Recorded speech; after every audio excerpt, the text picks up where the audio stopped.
Bienvenue sur Africa 24 dans cette nouvelle édition de Non-Stop Info. Au sommaire de l'actualité, la coopération bilatérale et de développement entre Pékin et Lomé. Faure Gnassingbé, chef de l'État togolais, se trouve actuellement en République populaire de Chine pour une visite d'État sur invitation de son homologue Xi Jinping.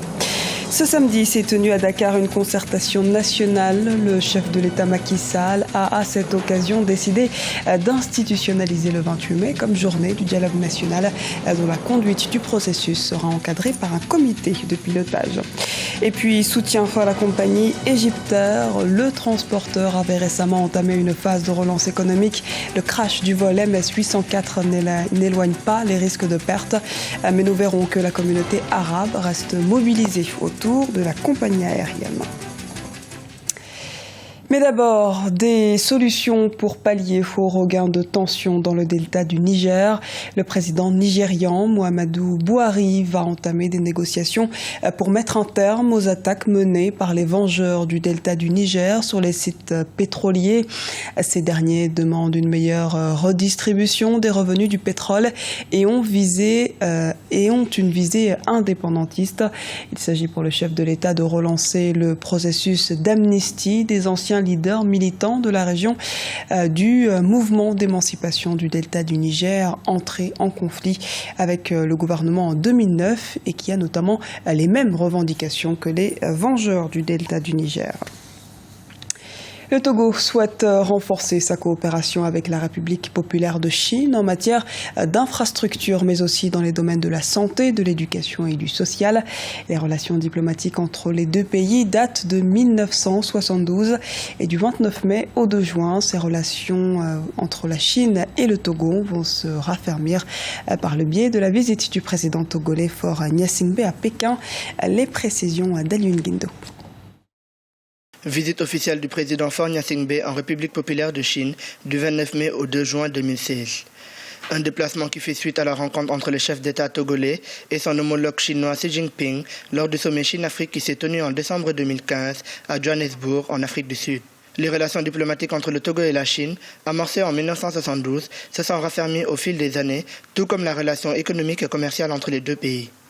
Les deux présidents aborderont entre autres les questions de coopération bilatérale et de développement, ainsi que l'assistance industrielle et énergétique. Les relations sont excellentes, naturellement, entre la Chine et le Togo, dans la mesure où ces relations peuvent être définies, comme on dit en Chine, comme all-weather friends, des amis de tous les temps, quelles que soient les circonstances, ils restent amis. Il faut rappeler que le Togo et la Chine ont établi des relations diplomatiques depuis 1972, c'est-à-dire quelques mois à peine après la reconnaissance de la Chine au sein de l'ONU, grâce au vote des États africains le 25 octobre 1971.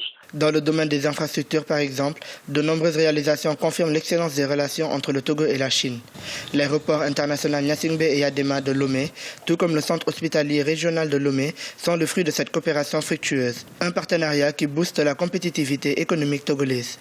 Il faut encore une fois rappeler que la Chine a une présence diplomatique pratiquement sur l'ensemble du continent africain. Avec le Togo, c'est une relation que j'ai qualifiée tantôt de durable depuis 1972, quelques mois après la reconnaissance de la Chine populaire continentale au sein de l'ONU.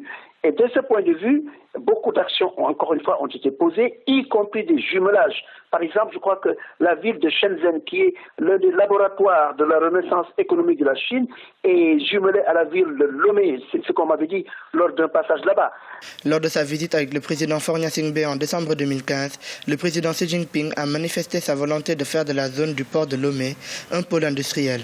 Une ambition qui rejoint celle du Togo, qui souhaite concentrer sa coopération avec la République populaire de Chine en matière d'infrastructures urbaines et rurales, de santé, d'éducation et de social.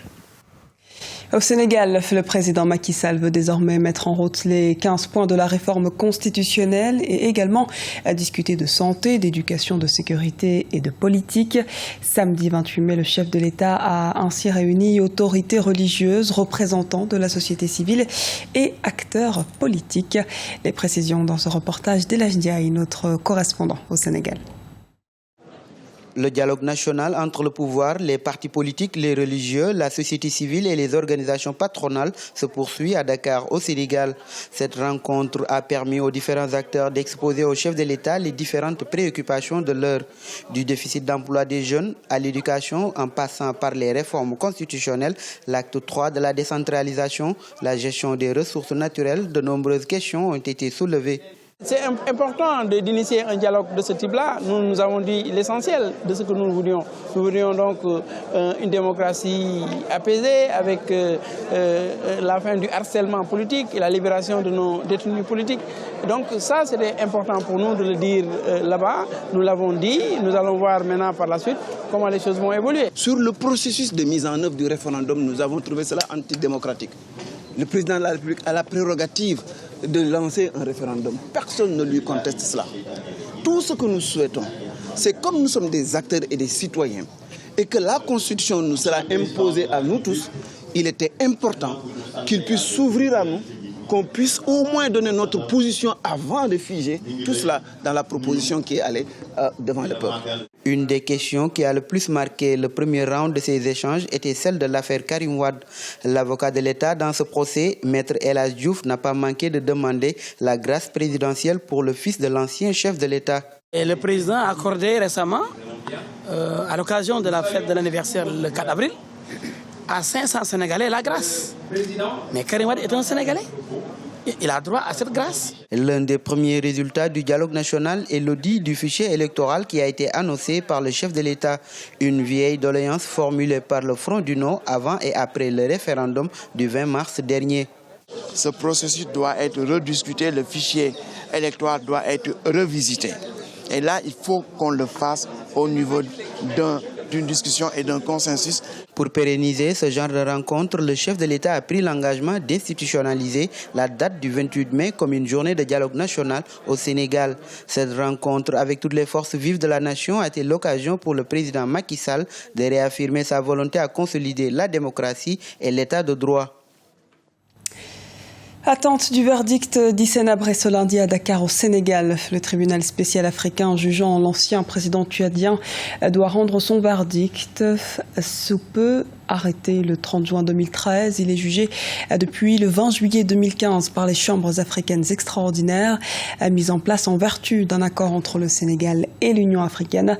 Il s'agit du premier procès dans lequel un ex-chef d'État est traduit devant une juridiction d'un autre pays pour crimes contre l'humanité. Le procureur spécial Mbacké Fall a réclamé la prison à perpétuité. S'il est condamné, Hissène Habré purgera sa peine au Sénégal ou dans un autre pays de l'Union africaine. Et il n'est pas exclu qu'une autre phase s'ouvre durant laquelle seront examinées d'éventuelles demandes de réparation aux civils.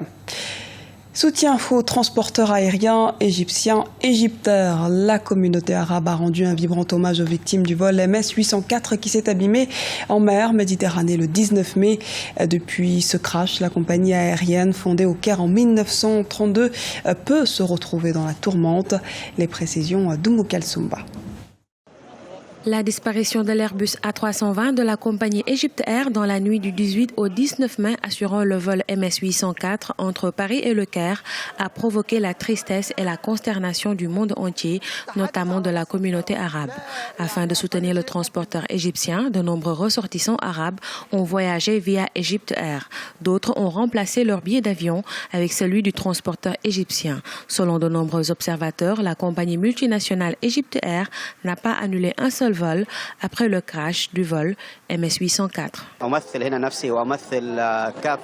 La disparition de l'avion d'Egyptair a attristé le monde entier, notamment la communauté arabe.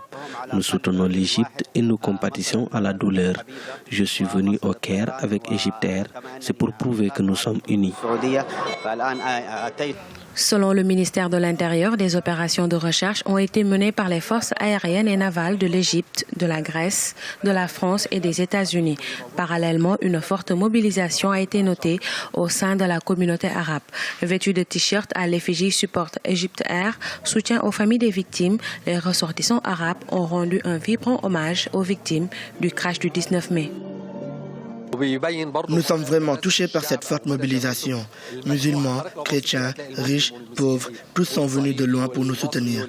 Cela montre qu'il y a une solidarité au sein du peuple arabe. Les Égyptiens nous aident à surmonter cette épreuve. Selon le ministère égyptien de l'aviation civile, l'Airbus A320 transportait 66 passagers, dont 10 membres d'équipage. Il a également annoncé qu'il n'y a pas de survivants. La thèse de l'attentat a été évoquée, cependant, aucun groupe terroriste n'a encore revendiqué l'acte. 3 naufrages meurtriers au large de la Libye. Près de 700 migrants tentant de gagner l'Italie auraient trouvé la mort en moins d'une semaine, selon le Haut-Commissariat aux réfugiés des Nations Unies. Parallèlement, près de 14 000 migrants originaires pour la plupart du Nigeria, de la Gambie et de la Somalie ont été sauvés. Cette nouvelle vague en direction du sud de l'Italie s'explique notamment par les conditions météorologiques plus clémentes et la nouvelle stratégie des passeurs en Libye qui consiste à pousser au départ le plus grand nombre possible de migrants en réduisant leurs tarifs. Les principaux départs ont lieu depuis les plages de Sabrata à l'ouest de Tripoli et de Karabouli à l'est du pays en Libye. C'était le journal de la rédaction. Merci de nous avoir suivis. Retrouvez dans un instant une nouvelle édition de l'actualité sur Africa 24.